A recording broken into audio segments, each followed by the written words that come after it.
Bine v-am găsit, dragii mei din Zodia RAC, oriunde v-ați afla. Iată-ne din nou la o nouă lectură, de data aceasta pentru acest sfârșit de august, atât de importantă. E o lună care a avut și încă mai are evenimente atât astronomice cât și astrologice foarte importante. Din păcate nu am putut să fac lectura așa cum mi-aș fi dorit pentru portalul leului care a avut loc pe 8 august, unde am avut o triplă vibrație a numărului 8 și care a fost foarte important și încă este, nu este târziu, dar tocmai din cauza căldurii excesive, efectiv, și acum îmi este un pic dificil, dar încerc să mă lupt cu căldura asta excesivă, care efectiv ne topește, cel puțin aici unde sunt eu în acest moment. Stați 2 secunde că sunt cu acest, deci am 34 de grade în acest moment, aici unde mă aflu eu. Este foarte complicat, de multe ori nici ventilatoarele nu mai ne sunt foarte tare de folos, dar asta este, mergem înainte, vom traversa și aceste fenomene. Bun, dragilor, haideți să vedem. Pentru acest sfârșit de august, trebuie să vă spun că mai au loc 2 evenimente importante. Avem o aliniere aproape perfectă a 6 planete pe aceeași traiectorie cu Soarele. Avem pe Mercur, Marte, Neptun, Saturn, Jupiter, Uranus pe aceeași linie. Ce înseamnă asta? Mare grijă ce promitem în această perioadă și, desigur, ce ne dorim. Pentru că această aliniere a planetelor va mai avea loc abia peste 10 ani, iar dacă stăm să calculăm, undeva aproximativ cam de 7 ori se întâmplă într-un mileniu. Deci este un eveniment foarte important de care trebuie să profităm. Cum de asemenea avem și prima superlună plină, da? Din acest an, care va avea loc pe 19 august, 19-20 august, și unde noi vom putea să ne punem dorințe, vom putea să ne redescoperim, să scoatem la suprafață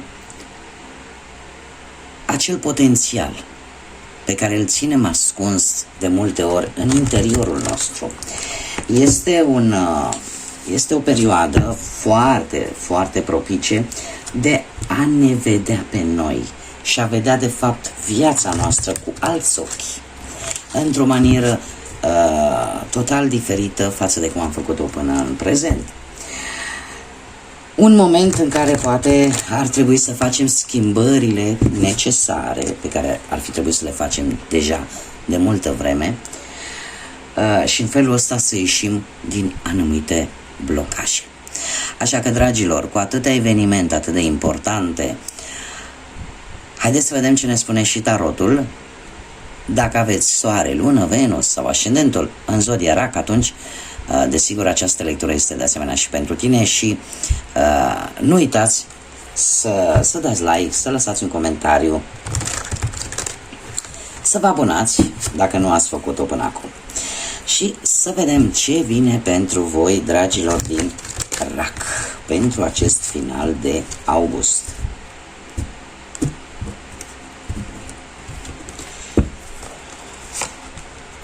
Și avem un 6 de spade, spânzuratul, 9 de cupe, cavalerul de cupe și pajul de cupe. Dragilor, semne de apă, la fel ca și voi, RAC, pești sau scorpion, și care zice eu că predomină în afară de spânzuratul care vine cu Neptun, planeta Neptun. Avem la situația actuală acest 6 de spade, posibile și zodii de aer, Gemeni, Balanță sau Vărsător. Bun, situația actuală vă găsește poate în căutarea a ceva nou, în căutarea unui răspuns posibil, sau poate sunteți într-o tranziție destul de dură, poate în urma unui eșec, unei rupturi, sau pur și simplu ați traversat o perioadă destul de urâtă cât de curând și sunteți încă în perioada aia de tranziție. O perioadă de schimbare care cere timp, care cere un pic de acomodare și cumva încercați să acționați fără să mai fiți influențați de ceea ce simțiți. Încercați să acționați un pic mai rațional, un pic mai logic. Posibil unii dintre voi să fiți într-o călătorie sau să urmeze să faceți o călătorie, poate pe lângă o apă sau chiar pe apă, cum să spun eu, o călătorie relaționată cu munca sau cu o schimbare de rezidență, sau pur și simplu vreți să dispăreți, vreți să faceți o călătorie, pentru că poate unii dintre voi sunteți încă triști după o separare, după ceva ce s-a întâmplat negativ în viața voastră. Dacă vorbim de muncă, atunci se pare că, v-am mai spus, o călătorie în interes profesional. Posibil unii dintre voi să lăsați un job care poate nu v-a împlinit sau nu a fost ceva care să îl faceți cu foarte mare drag. Unii dintre voi e posibil să, nu știu, să căutați un loc care este relaționat un pic cu apa sau cu transportul. Nu știu, ca șoferi sau ca, da, cum sunt pe vasele astea de croazieră, ceva care are legătură cu transportul sau cu apa. Dacă vorbim de bani, situația actuală se pare că ai luptat foarte mult să ai bani și e posibil să ai, iar dacă nu, atunci e posibil să ai acea tentație de a încerca ceva nou în altă parte, de a obține niște bănuți. Îl avem pe Mercur cu această carte care ne vorbește de comunicare și ne vorbește foarte mult de tehnologie, da? De calculatoare, aplicații, telefoane mobile, dar tot ce ține de tehnologie și ce are legătură cu acest aspect al tehnologiei. De asemenea, dacă vorbim de dragoste, o călătorie. O călătorie poate pentru unii dintre voi pentru a reîncepe o relație sau a reîntineri poate o relație actuală sau pur și simplu o călătorie care are ceva de văzut cu dragostea la distanță și poate semnul vărsătorului să vă spună ceva pentru unii dintre voi. Dacă sunteți singuri, situația actuală se prezintă un pic mai leneșă. De ce? Pentru că ar trebui poate să lăsați rutina de zi cu zi și să încercați să căutați iubirea în alte locuri sau să încercați alte metode, cum bine am văzut, poate pe internet sau nu. Da? Dacă ați încercat prea mult timp pe internet și nu a mers, atunci probabil că ar trebui să încercați să căutați în locuri, să ieșiți, să socializați. Da? Ce nu prea mai are așa mult interes sau voi nu mai dați așa mult interes, nu este atât de important pentru voi în această perioadă, avem spânzuratul. Spânzuratul care ne vorbește de a suspenda anumite decizii sau cumva e posibil ca în ultima perioadă să te fi sacrificat un pic mai mult decât trebuia, poate pentru o persoană sau pentru o relație sau pentru un loc de muncă. Cert este că nu te mai interesează, nu mai vrei să faci acest lucru, nu mai vrei să te sacrifici, nu mai vrei să ți se ia poate liberul arbitru, să ți se ia acea putere de decizie.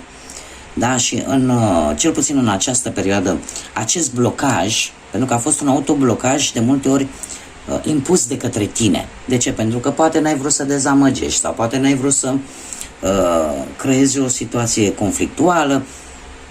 Cumva lucrurile astea pentru tine vrei să le lași la o parte, cel puțin de moment. Ce se așterne în calea ta în această ultimă perioadă din august? Avem un 9 de cupe, dragilor. Veți avea o realizare la nivel personal. Ce înseamnă asta? Noul de cupe este o carte foarte pozitivă. pe toate aspectele vieții. O carte care aduce stabilitate și care ne vorbește de progres, un progres continuu. Poate unii dintre voi care aveți propria afacere, poate puteți să vă extindeți afacerea, să obții poate o avansare dacă ai un loc de muncă. Sau dacă ești în căutarea unui loc de muncă, să obții un post în urma unui interviu la care răspunsul va fi unul pozitiv și în felul ăsta așteptarea să se termine. Dacă vorbim de bani, se pare că încet, încet se vor îndepărta problemele. Unii dintre voi posibil chiar să aibă așa o lovitură de noroc, da? Bani care cumva poate păreau imposibil de recuperat, posibil să-i recuperați. Sau pur și simplu un mic câștig spontan, total neașteptat. Dacă vorbim de dragoste, atunci, pentru cei care sunteți într-o relație, cumva sentimentele vor crește, comunicarea va fi un pic mai bună, iar planurile în comun vor fi esențiale, mai ales pentru cei care deja formează o pereche, sunt deja într-o relație. Pentru cei care sunteți singuri, este un foarte bun moment de a socializa, de a te distra și de a cunoaște persoane noi. Și am văzut lucrul acesta, desigur, cu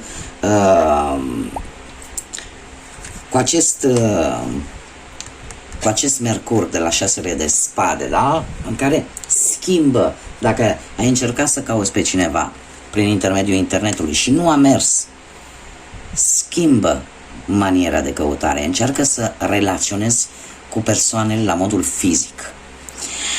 Mergem mai departe. De ce trebuie să ții tu cont în această perioadă? Și avem un cavaler de cupe. Trebuie să ții cont că tu sau altcineva este posibil să ori tu ești îndrăgostit, îndrăgostită, ori altcineva este îndrăgostită de tine. Posibil o altă zodie de apă, la fel ca și tine, Rac, Pești sau Scorpion, cum am mai spus, predomină zodiile de apă în această lectură. Cu o mică excepție cu zodia Vărsător sau Balanță sau Gemeni, în schimb, predomină aceste zodii de apă. Ce aș putea să vă spun că se va lua o decizie, sau tu vei lua o decizie, sau persoana cealaltă va lua o decizie, dar va fi o decizie luată cu ajutorul intuiției. Cumva nu se va folosi logica sau rațiunea, dar va fi, culmea, va fi o alegere reușită. Posibil să fie o persoană specială care să apară în viața voastră, o persoană benefică pentru tine, posibil să primiți o invitație sau pur și simplu să aveți un început de relație foarte profundă. E posibil de asemenea ca în această perioadă să găsiți soluția unei probleme datorită unui vis. Așa că mare atenție la ce visați. Dacă vorbim de muncă, proiecte care vor evolua încet, dar sigur. Poate apărea chiar posibilitatea poate a unei avansări sau dacă aveți mai multe opțiuni, în cazul în care căutați ceva de muncă, păstrați-le decât pe acelea care cumva vă oferă, sunt ferme și vă oferă anumite avantaje pe care voi le căutați. Dacă posibil să fie avut ceva probleme cu bănuții în ultima perioadă, încet, încet lucrurile se vor rezolva, da? Cu acest cavaler de cupe. Cât privește dragostea, o conexiune destul de solidă pentru unii dintre voi care merge încet și sigur către un viitor trainic, posibil chiar o căsătorie în curând. Iar pentru cei care sunteți singuri, sunt mari șanse să apară cineva care să te cutremure așa, să-ți creeze fluturași în stomac. Mergem mai departe. Ce este necesar să știi în această perioadă? Avem un paj de cupe de data aceasta, aceleași zodii de apă, cum am mai spus. O veste bună. O veste care îți va redea încrederea în tine. Este un bun moment acest final de august pentru unii dintre voi, cel puțin, să vă distrați, să vă bucurați de viață. De ce? Pentru că se pare că pe plan profesional lucrurile se vor îmbunătăți. E posibil să primiți chiar un apel important, poate în urma unui interviu. Și în felul ăsta să puteți semna poate un contract sau o anumită înțelegere. La fel cum bine am mai văzut și cu acest cavaler, același lucru și pe partea asta materială. Ori vreun acord favorabil, ori poate o mărire de salariu sau pur și simplu rezolvarea unei datorii sau unei plăți este un motiv de bucurie. Și de asemenea pentru cei care sunteți într-o relație, aș putea să zic că pentru cei, mai ales pentru cei care sunteți singuri, e posibil să apară cineva mai tânăr decât voi. Da? Să începeți o relație cu cineva mai tânăr decât voi. Iar pentru cei care sunteți într-o relație, apare posibilitatea ori a unei nașteri, ori a unei logodne, ori vreo nuntă. Haideți să vedem ce rune am pentru voi, dragilor.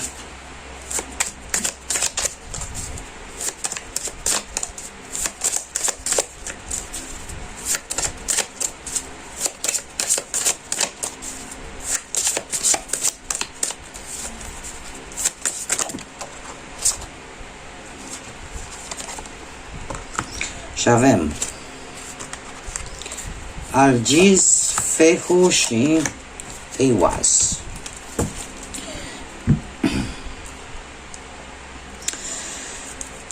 Ei, Algiz ne vorbește de a te proteja, de a ridica așa ca un scut, să nu uiți niciodată de, cum să spun, să ai grijă de tine, să te protejezi atât pe tine, cât și pe cei dragi ție.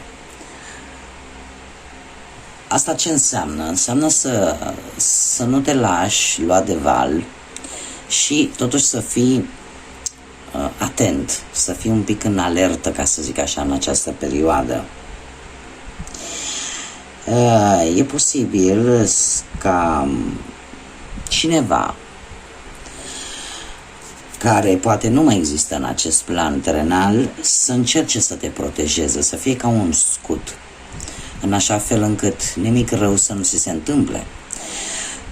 Dacă nu vorbim de acest lucru, putem vorbi de ceva divin, nu știu, un înger păzitor, ceva care îți conferă o protecție.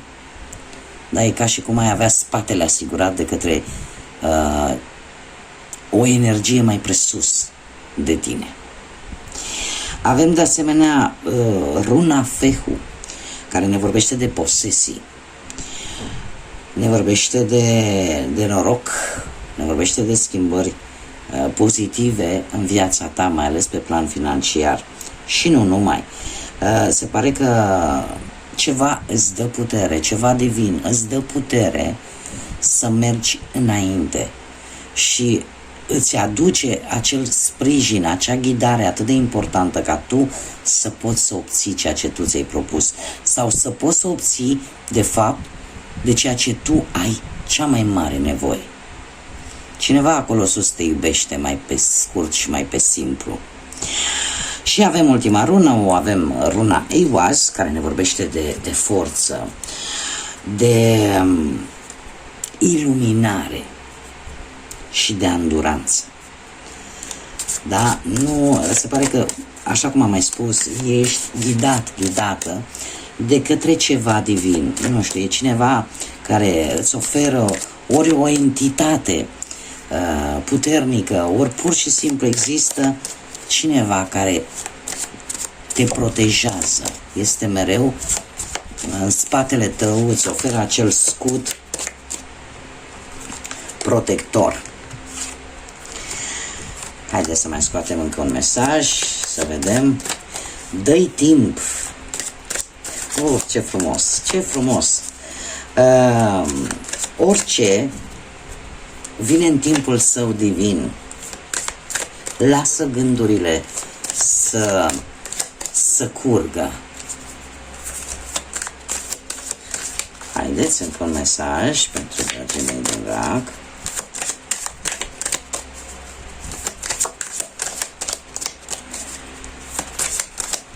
Sunt foarte zgârcite cărțile, nu ies foarte ușor, Da. Uite că de ce n-au ieșit așa de repede. Deci avem lasă-l timpul, dă-i timpului timp, ca să zic așa. De ce? Pentru că e posibil ca cineva să fie la mijloc. Cineva care încearcă să îți saboteze ceva. Poate să fie o relație emoțională, sentimentală, sau poate să fie o relație de muncă, sau poate să fie orice altfel de context din viața ta. Cert este că tocmai de aceea se pare că ești protejat, protejată. Pentru că există cineva la mijloc, cineva care încearcă să se bage cam pe unde n-ar trebui, unde nu trebuie să se bage. Da? Dar tu trebuie să lași ca gândurile tale să fie fluente, nu trebuie să te încarci negativ, pentru că cumva vei fi ghidat, vei ști ce să faci în așa fel ca această persoană să nu-ți saboteze ție nimic. Bun, dragilor, aceasta a fost lectura pentru voi, pentru acest final de august. Eu vă mulțumesc pentru atenție și dorindu-vă toate cele bune, multă energie pozitivă și răcoare pentru cei care au nevoie, cum sunt eu, de exemplu, urându-vă toate aceste lucruri pozitive în viața voastră. Până data viitoare, când ne vom revedea, să fiți iubiți, dragilor!